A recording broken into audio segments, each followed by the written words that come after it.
Bem-vindo à Mente Oculta. Hoje, o peso da escolha. Bem, a vida é, na sua essência, uma sucessão de escolhas. Desde a hora que a gente acorda até o momento de dormir, estamos o tempo todo decidindo. É uma verdade fundamental da nossa existência. A nossa realidade, sabe? O nosso agora, nada mais é que o resultado de todas as decisões que a gente foi tomando ao longo do tempo. E é interessante pensar nisso, porque tem aquelas escolhas do dia a dia, né? O que comer no café, o caminho para o trabalho, coisas que a gente faz quase sem pensar. Mas aí tem outras. Aquelas que realmente nos definem, a carreira que a gente vai seguir, a pessoa com quem vamos dividir a vida, aquele sim ou não que muda tudo. São essas escolhas, veja bem, que acabam desenhando o mapa do nosso destino.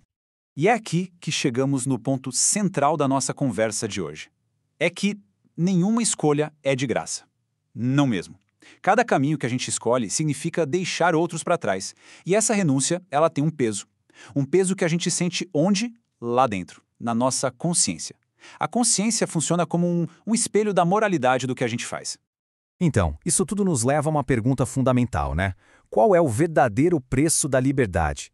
Para a gente entender isso melhor, precisamos explorar essa conexão, essa ligação profunda que existe entre ter a liberdade de escolher e a consciência, que, querendo ou não, está sempre ali, acompanhando cada ato nosso. Olha só que interessante. Aqui a gente esbarra numa verdade filosófica bem antiga. Liberdade não é só fazer o que se quer e pronto. É, fundamentalmente, estar amarrado ao resultado do que se faz. É como se fossem duas faces da mesma moeda, sabe? Não dá para separar. No momento em que a gente exerce o poder de decidir, é como se a gente assinasse um contrato invisível, concordando em arcar com o que vier depois. E essa responsabilidade toda, ela não fica só no campo das ideias, da filosofia. Ela vai mais fundo. Ela entra na dimensão da fé. E é aí, nesse terreno, que a escolha ganha um significado completamente novo. É quando a gente começa a falar de livre-arbítrio como um presente e de tudo o que isso implica espiritualmente. Sabe, em muitas tradições espirituais, o livre-arbítrio é visto exatamente assim, como o maior presente que Deus poderia dar à humanidade.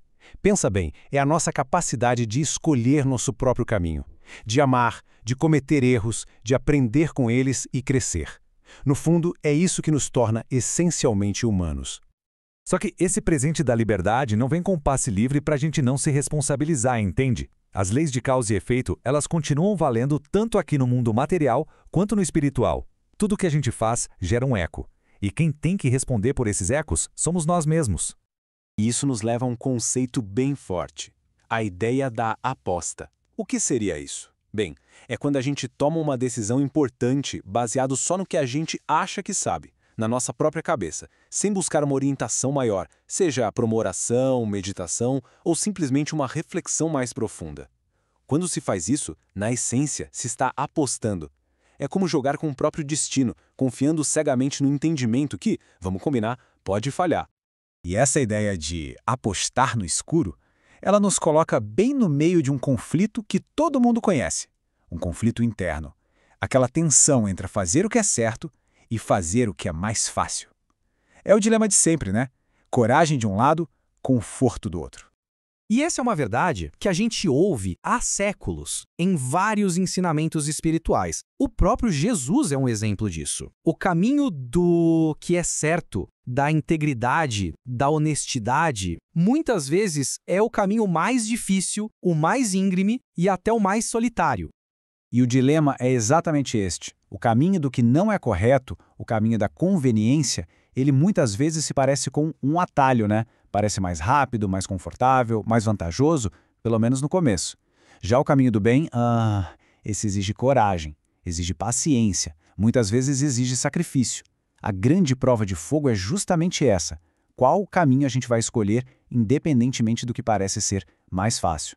E tudo isso que a gente conversou nos leva ao teste definitivo do nosso caráter, aquele lugar onde a nossa escolha é mais pura, mais reveladora de quem somos de verdade. O silêncio, quando estamos sozinhos com nós mesmos. A gente pode pensar que nosso caráter se mede nos grandes palcos, sob os holofotes, né? Mas não é ali que ele se revela. Não é no que a gente diz ou mostra para os outros.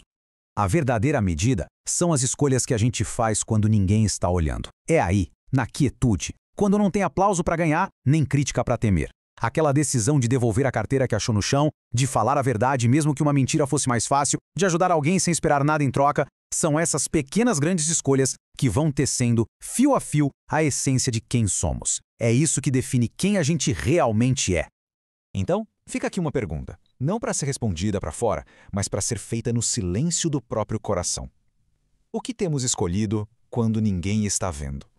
E para quem sentir de continuar essa reflexão, de compartilhar, talvez valha a pena se perguntar: as minhas escolhas de hoje, elas refletem quem eu quero ser amanhã? Qual lugar que a fé ou a minha filosofia de vida ocupa nas minhas decisões? Fica o convite para a gente conversar sobre isso nos comentários, para partilhar um pouco dessa jornada. Muito obrigado pela companhia.